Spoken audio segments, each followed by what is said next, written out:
Hello everyone. Today we are going to find electric field due to an infinitely long uniformly charged straight wire using Gauss theorem.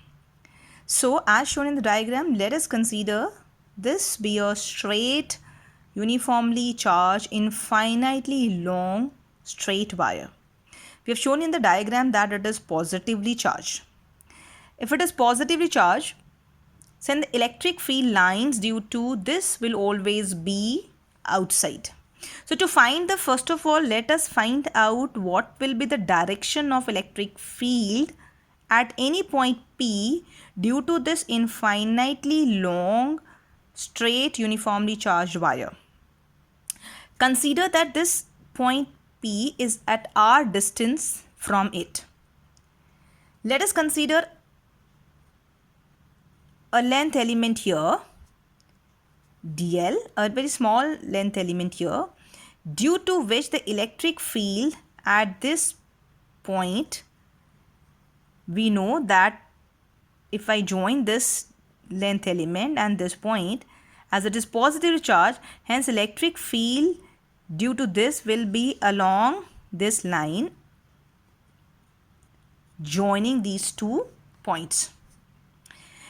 Similarly, for this length element dl will have a symmetric point existing on the other side dl dash, due to which the electric field at this distance, exactly similar point, symmetric element, will be along this direction.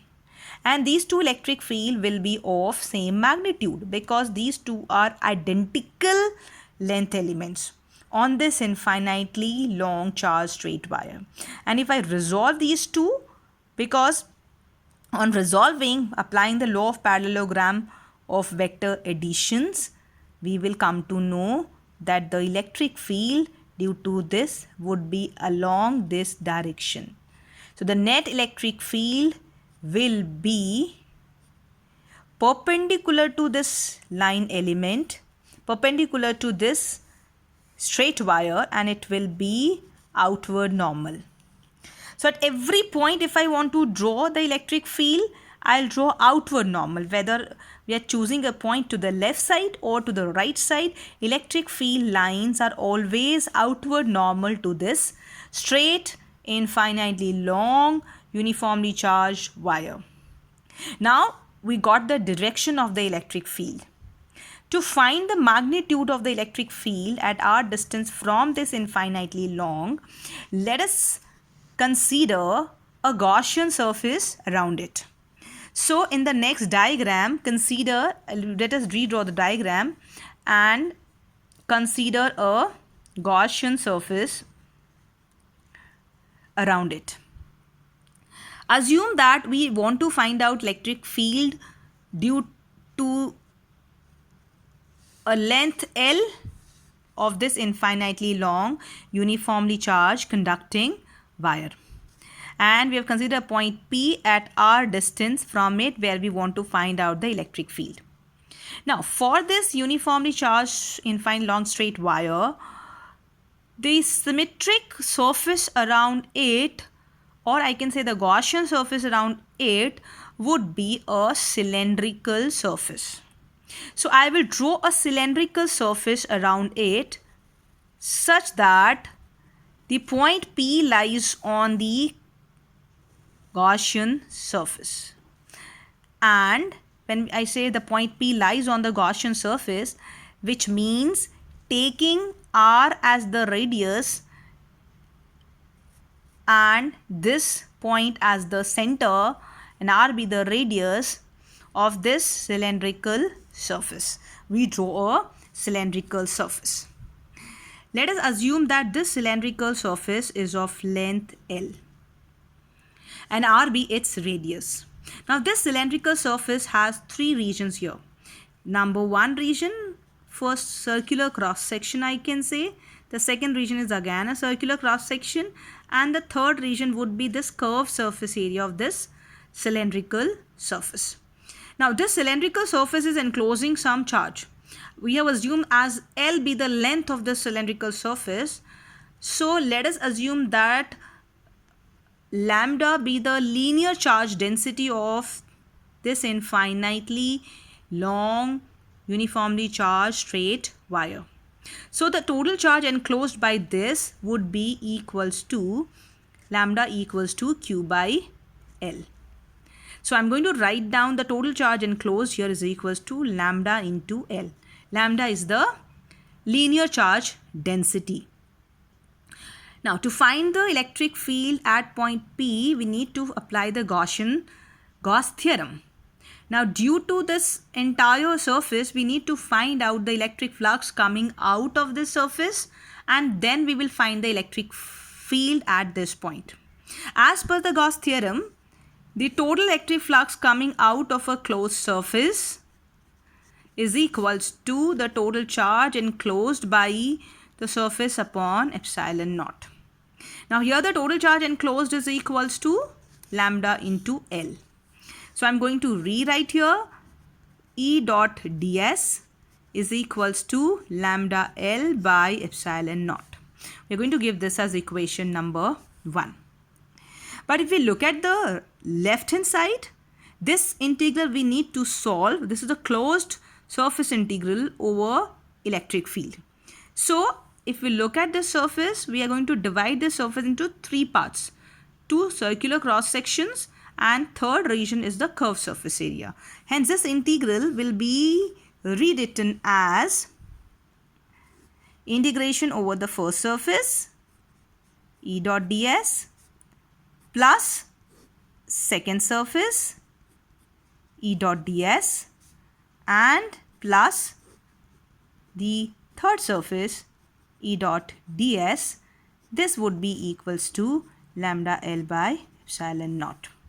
Now let us find out the values of these integrals one by one, and then we are going to put these values again in this expression. Now let us consider the first integral over the first surface E dot ds. Come back to the expression. Now the electric field, as we said, is always outward normal for all points due to this infinitely long uniformly charged conductor. But for this surface, the area, this is the direction of the electric field. The area vector will be outward normal. So the angle between electric field and the area vector is 90 degree here. So if I write here E dot ds for the first surface, E ds cos 90, and cos 90 is 0, hence this integral is equals to 0.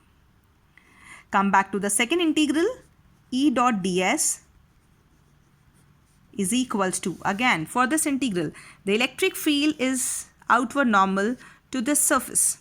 But here the electric, for this surface, the area vector will be in this direction, outward normal to this surface. Again the electric field and the area vector, they are at 90 degree. So this integral for the second surface, E ds cos 90 will be equals to 0. Now we reach to the third integral. Let us solve the third integral. Now for the third integral, the electric field lines outward normal for this surface, and the area vector here will also be in the same direction as the electric field. Hence, the angle between electric field and the area vector here is equals to 0 degree. So again, if I write for the third surface, E ds cos 0 degree, and cos 0 is 1. So I'm going to rewrite this step, E ds cos 0 is equals to 1. Now electric field at our distance from this, here, everywhere, the electric field will remain same. So this electric field can be taken out of this integral, and integration is over ds. This curved surface area of this cylindrical surface would be 2 pi r L.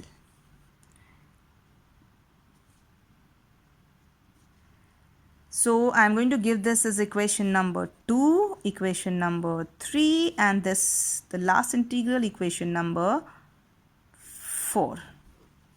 We're going to put all these integrals in equation number 1.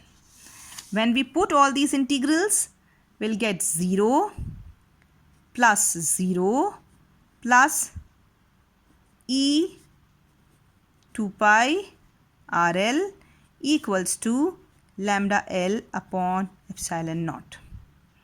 So we reach again to the value of electric field due to this uniformly charged, infinitely long straight conductor is E is equals to, electric field is equals to lambda upon 2 pi epsilon naught into R.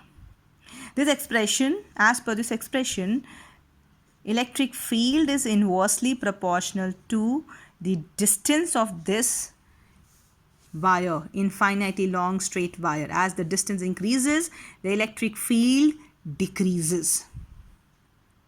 Last, if we plot a graph to show the variation of the electric field due to this infinitely long straight charged wire, as it is inversely proportional to distance, so hence the graph will come out to be decreasing. Thank you.